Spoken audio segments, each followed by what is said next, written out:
Greetings. Welcome to Sacred Streets. My name is Baba Shola. Kita. Ogunbola.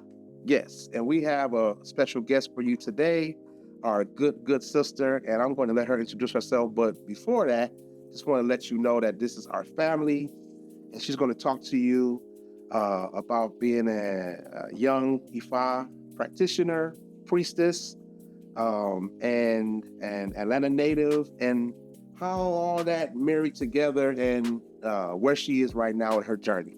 Asha, thank you, Baba. Hi, Sacred Streets. My name is Osunremi Olosunde Ifalewa. I was gonna do what I do when I introduce myself to Ifa. Say my home name, but no, yeah, that's me. I am a mother. I am an Oshun priestess. I am to be Ifa devotee. And I am slowly becoming a community leader. Word. So, how old are you? Just for How old am I? 27. okay. I'm 27. All right. And how long have you been practicing Ifa, and how long you been in the tradition? I've been practicing Ifa since 2020. I got my hand to be Ifa in 2020. Okay, what is that, first of all? Okay. You want me to explain, or are you going to explain? You can explain it. You sure? Yup. Wow. So the hand of Ifa is a shrine. Just like you would have an altar, you'd have an altar, and then on the altar are sacred objects, and the shrine is where the tools of the Orisha are housed. The shrine sits on an altar and it becomes a vessel. And so the hand of Ifa is a shrine for a person's destiny, and it has do's and don'ts and your blueprint of how you're supposed to conduct yourself spiritually. Yeah, so I got my hand to be Ifa on January of 2020. And I didn't know what I was supposed to do with it. I ain't even open it for like months. And then I came back for another ceremony, and I was asked by one of the Babalawas, have you been doing O'Shea? And I was like, I don't even know what that is. And then he was like, come back in 4 days, we'll do O'Shea. I don't think I missed the O'Shea front. Mm-hmm.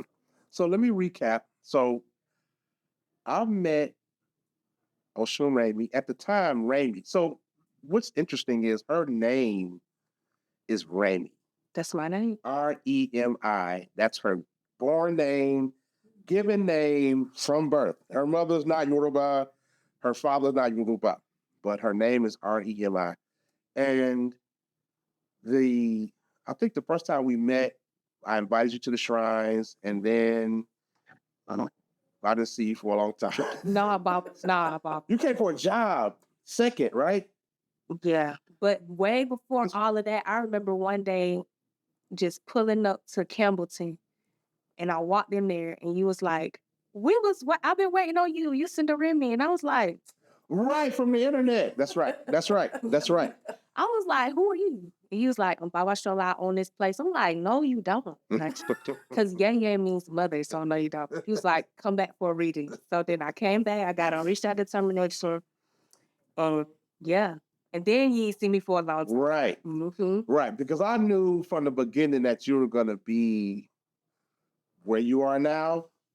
But when I didn't see you, I was like, damn, that's one that could have, you know how you feel like you see somebody with potential. You're like, dang, she or he going to be whatever.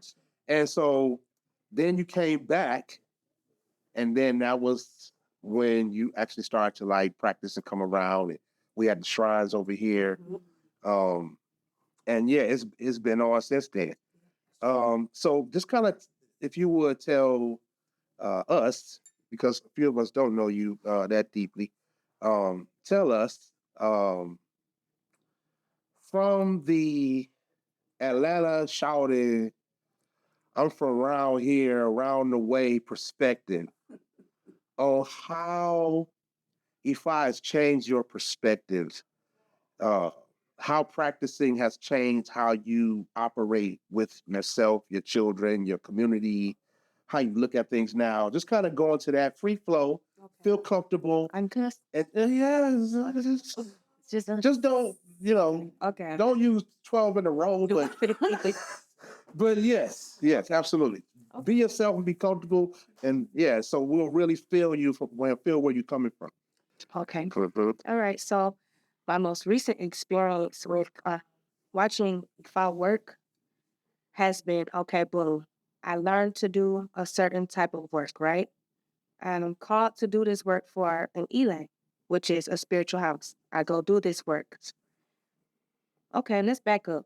My mom passed on November 2019. Um, there, the accident, the accident only left one person there with her at the time, right? And I remembered his name from the paperwork. So I'm doing this spiritual work a couple days ago. The very first person that comes for the spiritual work has the exact same name as that person. So I ask my Google. It was like, yeah, I'm like, no, that's not that. Wow. And then I have somebody throw a prayer for me, which is a spiritual tone that we communicate with the Fox with. Um, the Odu that fell was my very first Odu that fell for me when I got my first reading. Wow. So yeah, I'm still watching Ifa make miracles. Like for real, make miracles. Things I prayed for at the very beginning still like coming into fruition now. It's beautiful. I've seen people in the same spaces that hate each other be in the same spaces or be able to be in the same spaces with those people because of Ifa. So yeah, Ifa is it's lit. That's interesting that you say that because um, in my experience, I've seen where, well, I think, this is my opinion. I'm just going to go out there on the limb and say this. I think that Ifa is the antidote for saving the souls of our people. Because, like you said, people who normally, I'm gonna say it like in a regular setting, like a regular nigga setting, it'll be on site. You know what I mean? Because you said this, or there's a misunderstanding, or whatever it is, there will be some kind of rift that will blow up into some kind of verbal something, or even physical in some cases. But I've seen 2 or 3 people in the same room that they got problems. And because of the tradition and the respect, they keep that outside. Yeah. And even after the ceremony, don't even take it outside, take themselves home and go deal with themselves. That's one layer. Another layer is I've seen where rival gang members have been in the same ceremony, same Bembe, Tambor, Guido, like we talk about, like these various ceremonies, and there's beef. Yeah. And these brothers are hugging each other, saying Alapia, talk about peace. And, communing and connecting on levels that are so much bigger than them that they become somewhat of like spiritual programmed robots almost, where they're so into the ritual that they don't even know about the ritual fully. But they know Obatala is white and Obatala mean peace, and I love Obatala and I love my Iya and I'm gonna be good. Yep. And that's all they got, you know what I mean? And that's what they work with. And so, I've seen priests work with young men and women from that standpoint and produce beautiful citizens and human beings from extreme ghettoism and niggerdoms.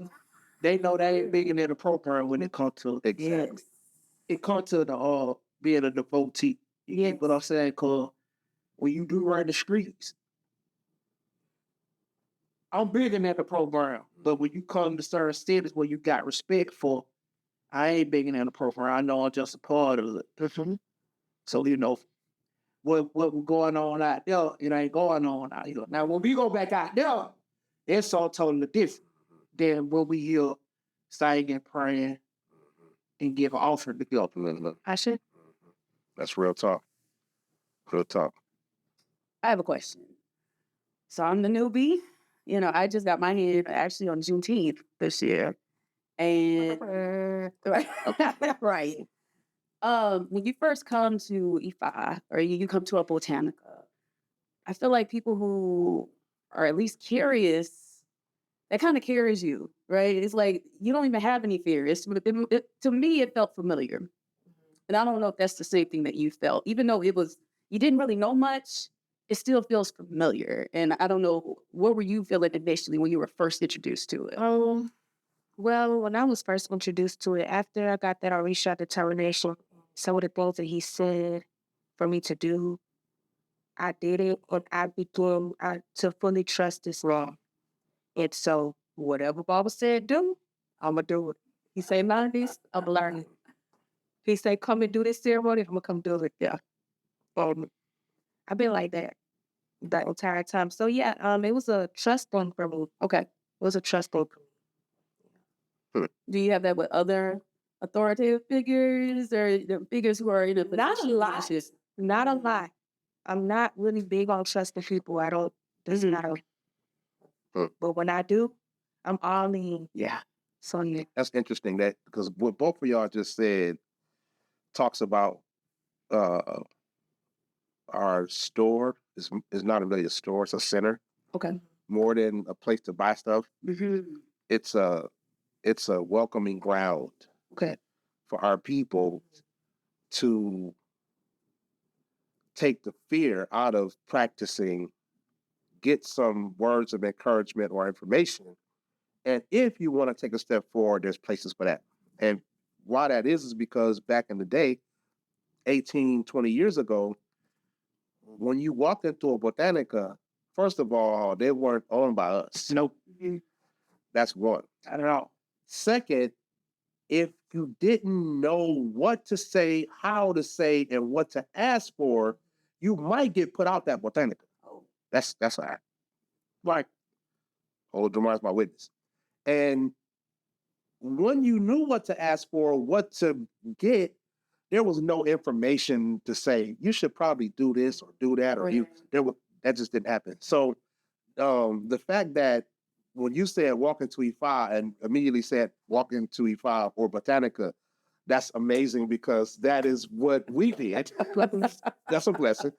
And for Osunremi to say the trust thing, because that's what builds the trust. Yeah. It's because when you come in, it's transparency. It's like, okay, you ain't gotta be afraid of this stuff. First of all, it's yours, it belongs to you, it's your birthright. Yeah. Secondly, you can do this, and this to help yourself, my brother and my sister. Yes. Right. And so that is the part that I think is the meat of what we're talking about in our community, is that first of all, the trust.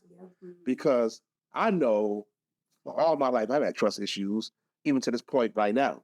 And I consider myself a developed, worked on man, Imagine a man that's 22 that's been through what I've been through in 50 years.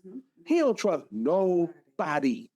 And so for those kind of individuals to come here and say, Baba or Iya, I trust what you say and what you give me, and I'm going to, in a way, submit, to the religion and what you've done or built. It's an amazing thing. It's paradigm shifting. And in Atlanta, we're seeing how it's shifting so fast that it's becoming a whole nother expression of spirituality. Yeah. Because now, like, the metaphysical person that's just doing stones and crystals is down with E5 too. Yep. And before 20 years ago, it wasn't like that. It wasn't like that 15 years ago. If you did your stones and crystals, you may have knew about it, E5, but you wasn't doing it too. Because African spirituality was kind of like untouchable. It was open air. It was offset, But you could do your sage and those things. But like now, being Black and metaphysical in Atlanta means you practice E5 too in some kind of way, or at least you know your Orisha, and you're taking that knowledge and connecting with nature through that African lens, Absolutely. Absolutely. So, okay. Do you do spiritual work? What is your spiritual work? Or do you work with someone who helps you with that spiritual work? What you mean by spiritual work? So, well, it could be inner work. It could be things that you help others facilitate. Maybe you do readings, and all that good stuff. I didn't do readings yet, baby. Yeah. Uh-oh. But I do ritual. Okay. I don't do any type of readings or anything, but I do help with ritual. Like I know how to be Ori, and I know how to PC5. And I try to piece Dorisha. But So you can do Oshun work as well, I right? just take our best. I didn't move for Oshun. Mm-hmm. Okay. Yep. Yep. Animals, it's offerings. Animal means offerings. Yeah. Yeah. All of those things. Yeah. It's Yeah. a lot to learn. It is a lot. It's a lot.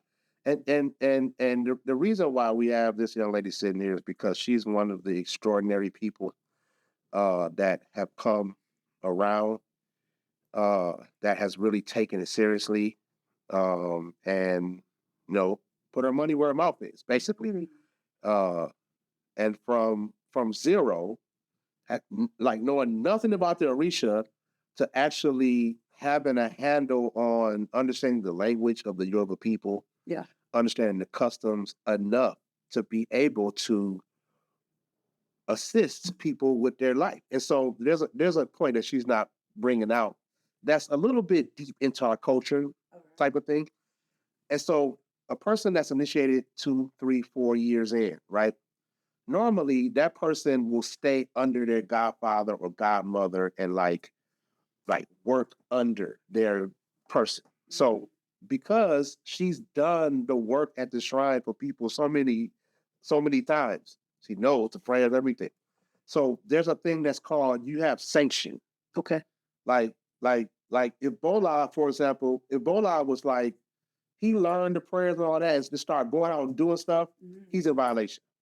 Oh, You got to say, hey, Baba, I need to show you, or Right. Baba, is it okay to do this? Because then the priest says, yes, godson, goddaughter, and not only is it permission, you transfer your energy and ashe and power into them. okay. Because that's how we got it. You know what I mean? So we go to our godfather in Nigeria and say, Baba, we say, okay, do this, okay, yes, it's okay for you to blah, blah, blah, and do this and do this. Not only is his words given us, it's the sanction of all of our ancestral family that are priests that says, okay, now Shola or Bola or Remi, you have the power of all of us, even if you don't know the full thing. Right. And that goes back to our first lesson episode in Oturupo Meiji, where if colon is the first thing to put on the ground, I do not know. If water is the first thing you put on the ground, I do not know. So that also applies when you're in tutelage, because I don't know everything, and I've been practicing 25 years. Right. My godfather's been practicing all his life. He still don't know everything. Right. But it's not about that. It's about your lineage and who you're connected with and what they're letting you use. Yeah. And then you get it, and then you pass it down to somebody else, your children and your godchildren and all these people. And so that's how the ashe is passed through. And so does she have help? She has plenty of help, because even if I ain't there, she has my ashe. She has Baba's ashe with her, because that's how it's given, even though I may not be sitting there watching her actually do the work. Yeah, it's kind of how it works. You mentioned Godfather. Mm-hmm. And I think that's where a lot of people who are introduced to Ifa get a little caught up, because sometimes they don't need a trustworthy godparent. And I feel like we lucked out. we came We're to so a great place. We have a great healing. We have people we can trust. But that is a struggle that I know people out there are like, how do I find one? I need a godparent. How do I find one, especially one I can trust? Because, it's all sorts out there. Who want to take that? I got a whole when people come to me and ask me, I just tell them, I say, look, bro, you a no. Yeah. You see what I'm saying? So it's just like, I just don't go super deep and be like, hey, you need to get these folk a 10-point questioning. Exam, I'm like, bro, you'll know your spirit will tell you that but in a situation you in. You know you go somewhere, you're like, hold on, boy, this shit ain't right. You done been there play. I know. You done went somewhere like, hold on, boy. Something don't feel right. So if you constantly get these feelings around the person you supposed to trust, now then when you gotta step outside yourself and like, okay, this is not right for me. That's just the basic. That's how basic I give it to him. Because I don't want to be, bro, because I ain't that person to sit here and tell you, nah, bro, you don't need to go to them folk, and them folk might have been right for them. You get what I'm saying? That's not for me to tell you. You gotta tell yourself this, but you gotta be in tune with yourself, to know if you in that type of situation. That's how I just keep it basic. Cause nobody, man, boy, you got downstairs, boy, don't go to the fuck either. Nah, we ain't gonna do it like that. You know what I'm saying? It's just gonna be, bro, just listen to yourself. So it sounds like that's the first step, like you employing your own ORE, like you tapping into yourself. It's like, it's good practice. Cause I don't know you. You know you. Exactly. Who know you better than you? Right. You feel me? So I just And the thing is, when you get in there, when you have those experiences, practicing the first law of Ifa, sacrifice. Are you willing to sacrifice what you want because it ain't right? And that's where a lot of people go wrong. You feel this ain't right.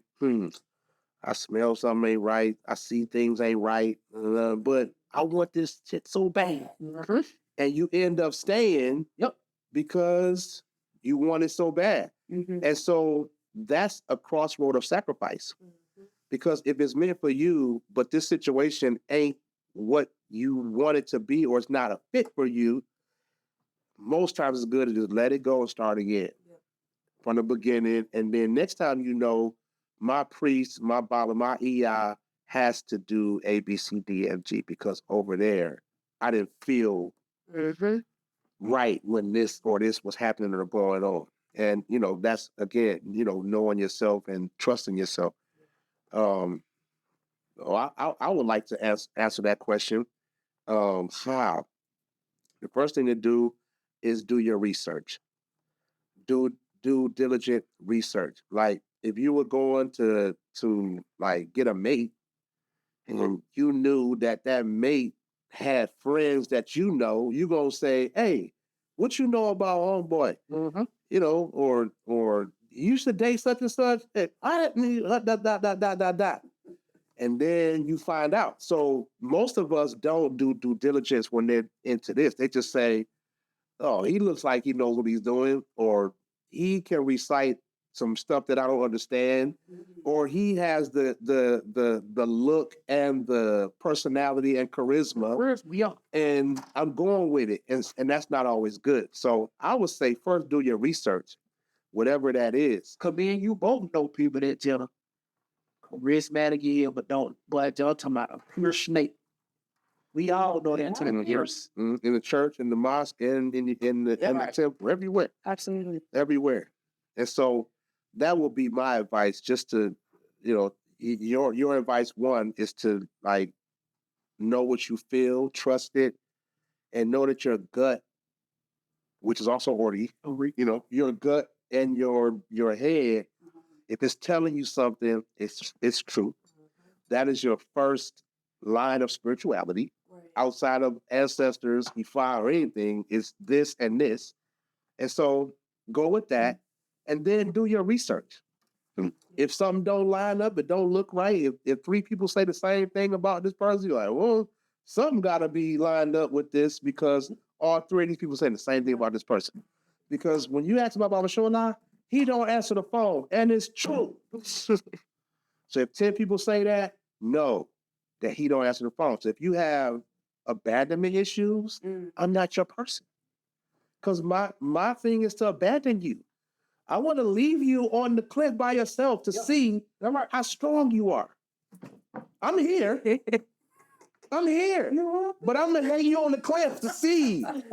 That's how I do. That's how bullshit, So if you know that's and that's a small thing, you know. Right.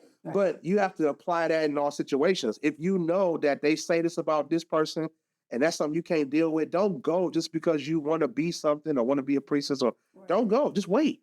Or have patience. So that's the second rule. Sacrifice patience. Okay. And so all these principles start to work, those spiritual principles, even before you even get into an elate or with a priest or priestess. And you're doing that within yourself, you know? Right. Yes. Right. Mm-hmm. All right. We got another one for you. Born and raised in Atlanta. How you letting your folks know, hey, I'm E5 now? They're gonna be like, oh, congratulations. They're gonna be like, what? So what happened? How did that? How did I let my people know? Well, I was born in Savannah, Okay. but I've been here for a long time. How did I let my people know? They knew I was doing something different. They knew. I mean, they just knew. They just knew. I never felt comfortable in and on church ground. Okay. I don't know why. I just never did. I used to deliver mail, have to deliver mail to a bunch of churches in the West End. It would feel weird. But then I'm going to these graveyards and these cemeteries delivering mail, and it's like, it's nothing. So it's always been that for me. Um, but yeah, they knew I was doing something different. And then when I went to Nigeria and I did my ceremony, I didn't care about posting pictures by it. I didn't care about posting pictures with, dressed up afterwards. Like I was happy for me. So my family didn't really realize what I was doing until I was open. Well, I'm doing much better. Yeah. Friends too? Your friends But he was like, what are you going over there for? Who are you going to be staying with? I'm like, damn. I'm nervous. Like, I don't even know. You're like, girl, It's happening. Who's going with you? What is going on? shoot, they trust the process. I tell them, some of the experiences I had, like the one I had regarding my mom, family, they're like, wow, that's amazing. So they see it working. They see the difference in me. They see that I'm not hot-headed. I'm not who I used to be. Yeah. All around the board. But yeah, so they see it working. Yeah. Yeah. So let me know if this is off limits, and if so, we can just keep moving. How has your experience in this tradition helped with the passing of your mother and your concept of death? Okay. Slide off the news. Okay. At first, I don't think I ever really processed like what death is like religiously. I just knew that a person was gone, that's it. I ain't here no more. But I also knew energy never dies. So I'm like, I don't really know.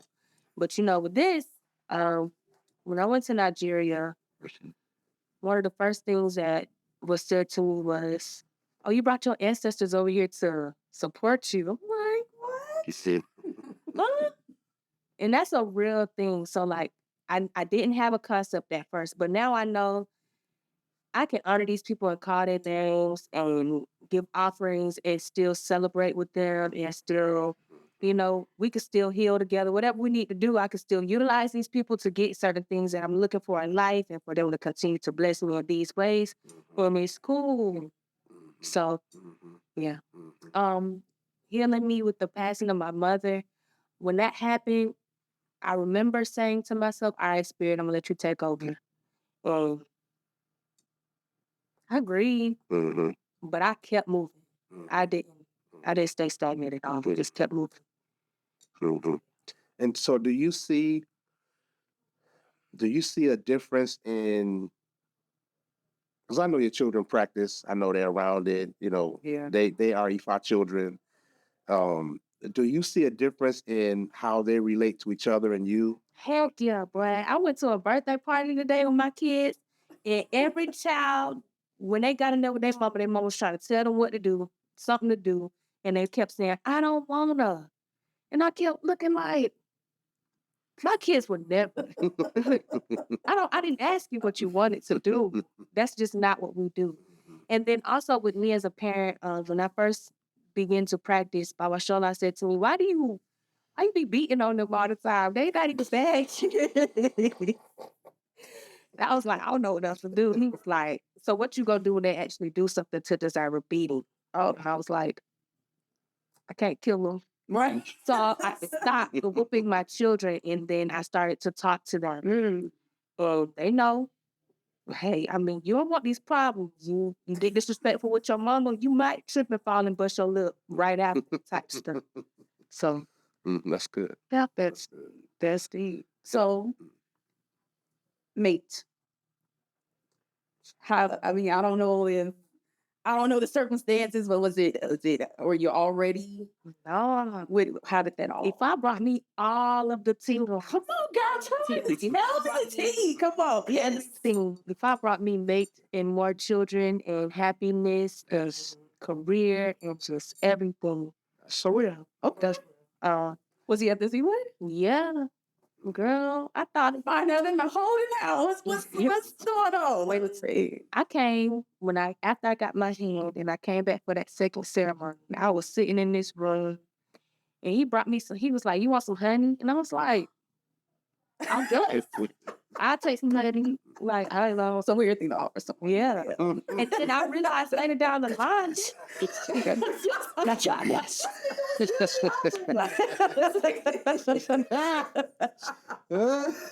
and I went for it too, but no, I did. That's my dog though. Yeah. Well, I did. I went for it, and I was like, man, it gave me operations. But he went about it the right way, I believe. He asked Baba Shona. Baba Shona told him, yeah. And like I said, I trust her. Yeah. Okay, well, I guess that's what we date this way. No, I'm just playing about it. Just a little bit. That's beautiful. Just a little. That's beautiful. Oh, that's awesome. God brought me all the things. That's awesome. And you mentioned leadership in the beginning. What? First, what kind of leader do you see yourself being? First question. And the second question is, who do you want to affect in your leadership? Like mostly, what's your, I guess, target audience Okay. in your leadership?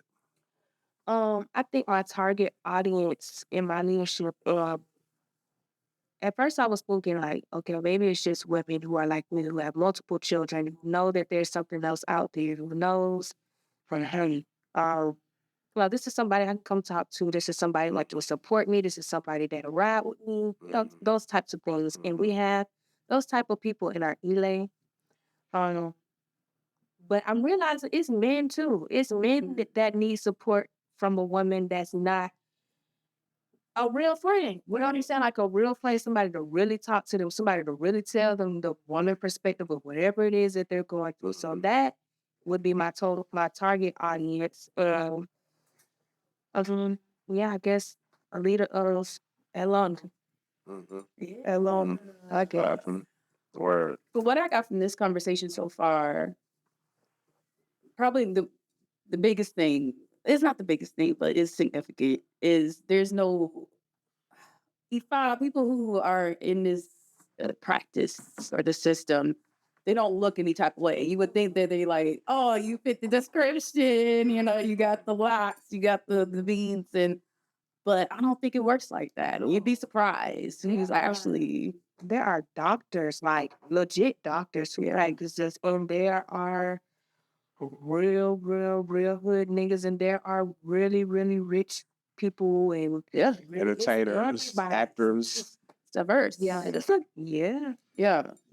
yeah. Everybody practicing. I think the biggest surprise for me, who I find out was a priest before his ruler. Forrest Whitaker. I was blown out. You know, when he did Ghost Dog, I was like, Wait a minute. yeah, something going on with this movie. I'm like, he knows something. And yeah. He was a little too good in Black Panther. He's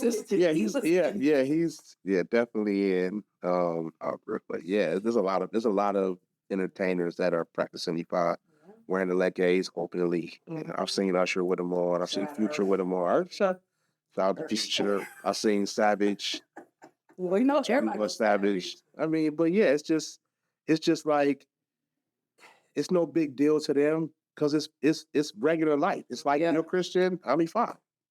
No big deal. I like when Future said, next will be shit about to get spiritual. I was like, yes. You know, somebody made me go look back at D'Angelo's. What's the one? Voodoo. That Yeah, and I was like, it was probably the first one to come out like on an album that I've seen. Yeah. Yeah. All the Angelo. Yeah. Yep. yeah, It's true. it blew my mind. Mm-hmm. Next to my Be Mm-hmm. Yeah, and the point being, it's not just beats, you know, they're activated. They mean something. They're protection. There are a lot of things, you know. So It says what you've been through because if you have those beads in your neck, you've been through something. Mm. And those who've been through that know what you've been through. And depending on your house, they know how long you've been in, what you've been through to get to that level. And yeah, and it's always respect because you just don't get those. Because even if you buy them from a store or Botanica and just put them on, they don't have the same. Like you can look at them and see them ain't charged. right.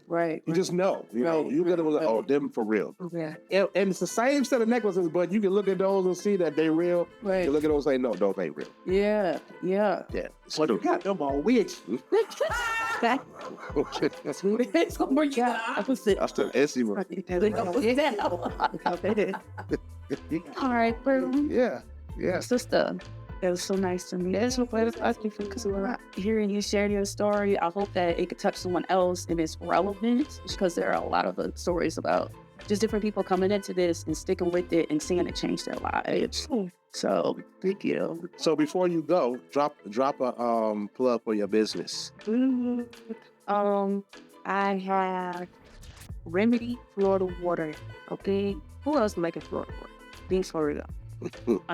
It's in OFAA's Botanica location. You can also order from me from Instagram, the Osunremi Collection.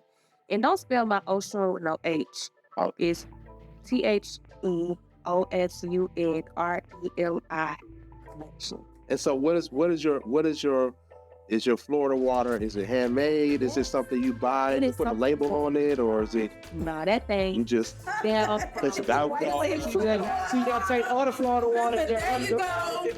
They're real Botanica. I kissed it before. No, this Florida water is prayed over. I buy all the ingredients and I make it hand it, and I let it sit for 30 days and I pray over it and I bottle it and me and my kids put the labels on it and we push it out. That's right. That's right. I'm Origin.